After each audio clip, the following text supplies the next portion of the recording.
अच्छा आफाक अली साहब, ये फरमाइए कितना पोटेंशियल है हमारे पास, अगर हम थोड़ी देर के लिए फ़र्ज़ कर लें कि ये जो नेक लोग ऊपर बैठे हैं ये नहीं बैठे हुए, और हम जो है वो बिजली पैदा कितनी कर सकते हैं इस मुल्क में?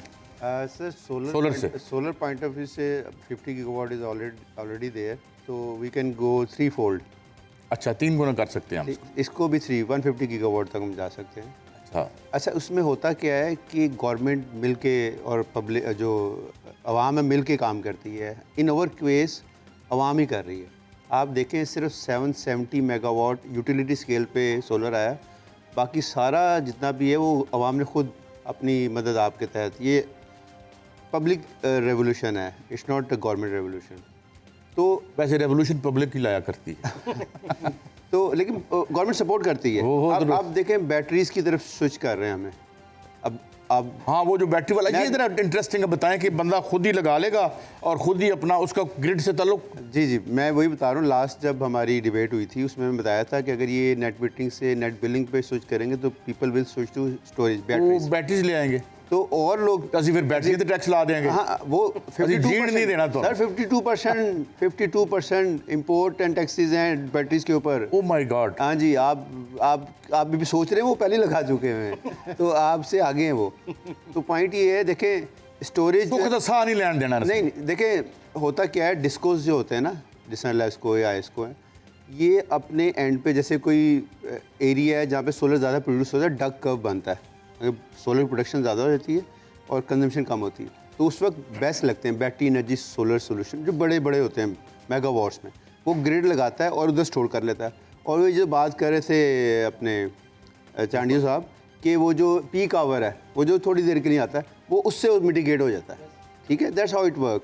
पूरी दुनिया में ऐसा होता है, लेकिन हमारा मसला ये है कि हम कोई भी काम करेंगे तो IPP इसको हिट होगा और वो अनटचेबल है। अनटचेबल नहीं, आपकी क्लॉज ही ऐसी डाली हुई है जिसमें आपने पे करना ही करना है। वो तो आराम से बैठे हुए हैं, मगर जो मर्जी करते रहो, वी आर एट पीस, हमें आपने पैसे देने हैं। ठीक है, इस तरह की पॉलिसी और इस तरह की टर्म्स एंड कंडीशन के साथ अगर ये आप थोड़ी देर के लिए फ़र्ज़ कर लें कि कोई मुआहदे नहीं किए हमने IPPs के साथ, सर हम तो ये मुझे बताएं कि हमें कितने का पड़ना चाहिए यूनिट एक? सर यूनिट हमारा 6 सेंट 7 सेंट से ऊपर होना ही नहीं चाहिए, बल्कि इवन अगर हम एनर्जी मिक्स में जाएं, हम तो सोलर हैं। हाइडल चले, हाइडल तो वैसे मुझे याद आ गया फ़हीम साहब, मैंने माइकल बैरन शरर को इंटरव्यू किया, वो गोएटे इंस्टीट्यूट के तो नई बर्लिन वॉल गिरी थी, तो मैंने कहा यार ये उधर से जो लोग आए हैं वो किस किस्म के हैं? कहते यार अजीब जने, कोई एक तो उन्होंने ना वो सेल्समैन होते हैं ना जो तेज तरारी नहीं है, दूसरा हम उन्हें कहते हैं यार बिजली का बिल तो कहते हैं ना वो क्यों होता है फिर हम उन्हें कहते हैं यार कि बच्चे की फ़ीस किंडरगार्टन में, कहते हैं वो क्या है। खैर वो ज़माने भी दुनिया ने देखे हैं, मगर चले आज तो हम इस ज़माने की बात कर रहे हैं। तो आप क्या समझते हैं कि क्या कोई आपको रे ऑफ होप नज़र आती है सरकार में, या आप समझते हैं कि हम इसी तरह लड़खड़ाते हुए, और जिस तरह अभी तारक साहब ने कहा कि हम एक बर्बादी के फेज से दूसरे और तीसरे में जा रहे हैं, कैसे आप? देखिए जी, रे ऑफ होप तो बहुत है। मसला ये है कि हम आप उसको जो हम आपने अक्सर देखा होगा कि हमें अल्लाह ताला ने कुदरती तौर पे बड़े ऐसे मौके दिए जिसमें हम उन मौक़ों से टाइमली फ़ायदा उठा सकते थे। बदकिस्मती से हम उन लोगों में से हैं, उन बदकिस्मत कौमों में से हैं कि हमने टाइमली डिसीज़न नहीं लिए। जो हम वायदे किए या जिस तरह के हम करते हैं अभी, ये जो यानी मैं तो ये समझता हूँ कि we are not a good negotiator as well. हम अच्छे तरीके से, अब ये जो FTAs हमने किए हैं, हम ये अपनी एक्सपोर्ट करते हैं चाइना को 2 to 3 बिलियन $, और वहाँ से हमारी इंपोर्ट है 20 बिलियन $। और अगर आप उसमें अंडर इन्वाइसिंग अगर डाल लें तो वो 25 बिलियन $से भी क्रॉस हो जाएगी। तो कौन सा ऐसा मुझे बताइए ना, आप नेगोशिएशन करते हैं, हम बिजनेसमैन हैं, जब भी नेगोशिएट करेंगे हम अपना इंटरेस्ट को जो है ना वो पहले मद्देनज़र ज़रूर रखते हैं। ठीक, तो क्या हमें अपने मुल्क का इंटरेस्ट अजीज़ नहीं है?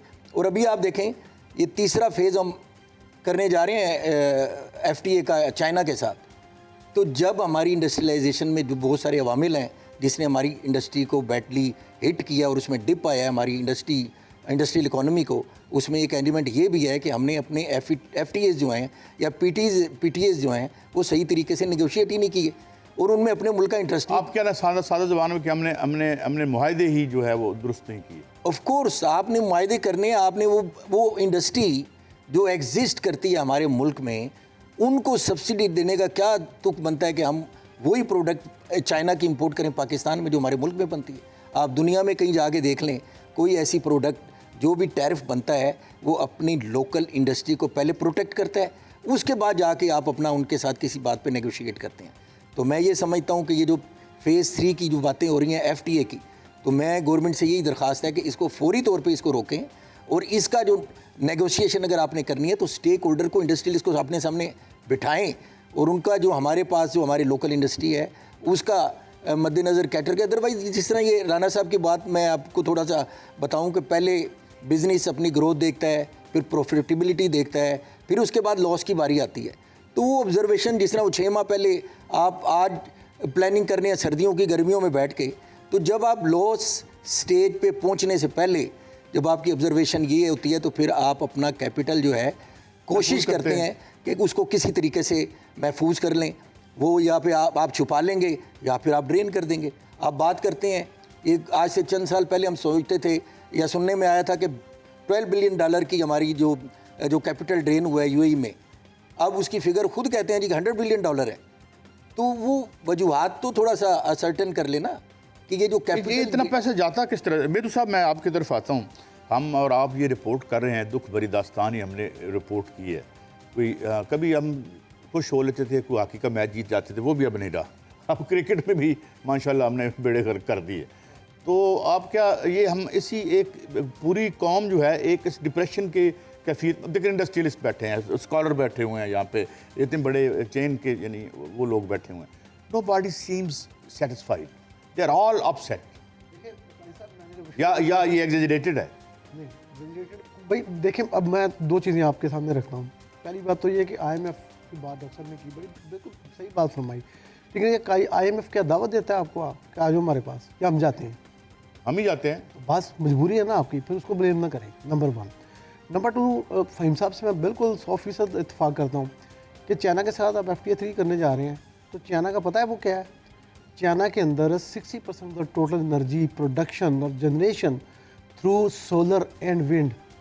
₹1 की कास्ट नहीं है फ्यूल की, और रियासत खुद करती है। 90% जो है वो पब्लिक सेक्टर है, और उसकी 60% बिजली ये की मफरूज़ा भी तो कास्ट गलत हो गया ना नहीं है मेदू साहब। आपकी। यार आप 9 सेंट पे कॉस्ट कर रहे हैं, वो 0 सेंट पे कॉस्ट कर रहे हैं, मुकाबला कैसे होगा?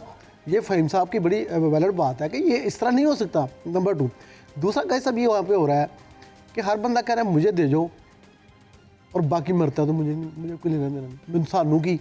या आपने जुमला सुना होगा ना कि मरता है तो मरे सानू की। 2 चीज़ें हैं इस वक्त बजट की, अगर आपको मैं बताऊँ ना, मैं अभी अगला साल तो आना है ना, पता नहीं क्या फिगर है, थोड़ा सी फिगर आपके सामने मैं रखना चाह रहा हूँ बजट के वाले से, जो करंट फाइनेंशियल ईयर है।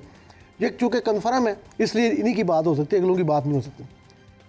आप के ने खर्चा करना है ना काई साहब, कोई पेंशन देनी है, सिविल गवर्नमेंट का 971 अरब चलाना है, सब्सिडी 1186 अरब की ग्रांट्स की, यानी कि 6501 अरब रुपए का आपने खर्चा करना है। यानी आप बजट का मैं आपको बना के दे रहा हूँ और आपके पास है 315 अरब। बाकी कहाँ से आएगा? बाकी आपको पता क्या है, वो आप कर्जा लेंगे। अब ये क्यों हुआ, ये 315 अरब क्यों रह गए? टोटल करंट फाइनेंशियल ईयर में FBR का जो टारगेट था, टारगेट वैसे तो 3.1 का अब उनको क्लोज होगा, शायद उससे भी नीचे जाएगा, लेकिन मैं उसकी कर रहा हूँ जो बजटेड फिगर है। 14 यानी 13 ट्रिलियन उन्होंने कहा था हम FBR से कलेक्ट करेंगे, और 5.1 जो है हम नॉन टैक्स रेवेन्यू में जो प्राइस बॉन्ड है, ये है वो है, ये भी कर्जा ही होता है, ये कर्जा ही उठाते हैं। एक बैंक बोरिंग है, नॉन बैंक बोरिंग, ये कम ला के तो 19.2 ट्रिलियन के पाकिस्तान के पास रिसोर्सेज मौजूदा माली साल में। अब इशू कहाँ पे आया? इशू ये आया कि फेडरल गवर्नमेंट के पास तो पल्ले आई का नहीं, तो बजट का बनना है, ये तो लोन मैनेजमेंट है सारी की सारी, इधर से पकड़ना उधर से पकड़ना उधर से पकड़ना, और हमने बजट बना देना, अनाउंसमेंट कर देनी है। भाई साहब NFC रिवाइज़ करना पड़ेगा पाकिस्तान के लोगों को। 57.5% पे सूबे नहीं सूबों के पास, ये भी आपको 9 महीने की फिगर दे दूँ मैं, 1600 अरब में पाकिस्तान के चारों सूबे सरप्लस हैं और 875 अरब में फेडरल गवर्नमेंट लॉस में है। ये स्टेट बैंक ऑफ पाकिस्तान का फिगर है, मैं कोट कर रहा हूँ स्टेट बैंक को, मेरे पास डॉक्यूमेंट है। मैं कह रहा हूँ ये, फिर दूसरा मैं कह रहा हूँ ना मुझे दे जाओ, ये रह जाओ। तारक साहब कह रहे हैं जी मुझे दे जाओ। शॉप्स एंड एस्टैब्लिशमेंट एक्ट 1959 क्या कहता है 8 बजे दुकानें बंद नहीं होनी, लॉ नहीं है पाकिस्तान का, क्यों नहीं मानते आप? नंबर 1 ये छोटे ताजर हैं, वो यार कहते हैं यहाँ सुते 12-1 बजे 2, ये क्या करें और फिर? ना उठे ना, तो अपनी आदत चेंज करना। या गरीब यार, मुल्क के लोग हैं, 25 करोड़ लोगों की काजी आदत साहब, अपने में कैसे change? काजी साहब आप गरीब मुल्क के शहरी हैं, क्या कर रहे हैं आप? आपको पता नहीं आप कहाँ रहते हैं? मैं कह नहीं रहा था शुरू में कि पाकिस्तान कमाने की कॉस्ट है, उस कॉस्ट के अंदर से एक चीज़ें निकालें। मैं तो सब जो भी डिसिप्लिन, मैं आपकी बात में इंटरप्ट कर रहा हूँ कि अगर आपने डिसिप्लिन किसी भी सोसाइटी में लाना है तो उसका प्रोसेस ग्रेजुअल होना चाहिए। हम भी चाहते हैं कि ये डिसिप्लिन होना चाहिए, लोगों को जल्दी उठना चाहिए। 74 साल पे अभी और कड़ा ग्रेजुअल होता है जुल्फकार साहब 74 साल में। अच्छा एक मिनट और, मुझे एक मिनट और दे दें, एक मिनट मुझे और दे दें। ये ताजर जो ज़रात हैं ये कहते हैं फिक्स टैक्स लगा दो। अभी 25,000 रुपये मैं फहीम साहब से बात कर रहा था, यार क्यों लगा दो? मेरी इनकम है काजी साहब, आपकी इनकम है 10 लाख, आपके ऊपर उस इनकम में से टैक्स लग जाता है। नहीं नहीं, वैसे आने जा रहे हैं जी। चलो जितनी भी है 10 रुपये है उस पर टैक्स लग रहा है, डॉक्टर साहब की इनकम में टैक्स लग रहा है, मेरी जितनी इनकम है इनकम के लिहाज से टैक्स लग रहा है। तो ये मुकद्दस गाय क्यों भाई? 7,500 अरब रुपये, 7,500 रुपये का GDP शेयर है रिटेल एंड होलसेल का, तो ये टैक्स दे रहे हैं 50-60 अरब।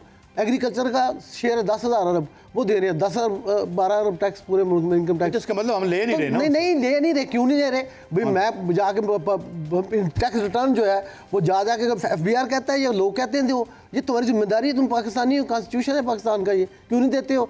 टैक्स रिटर्न भरने वाले लोग किधर हैं? एग्रीकल्चर की टैक्स रिटर्न किधर हैं?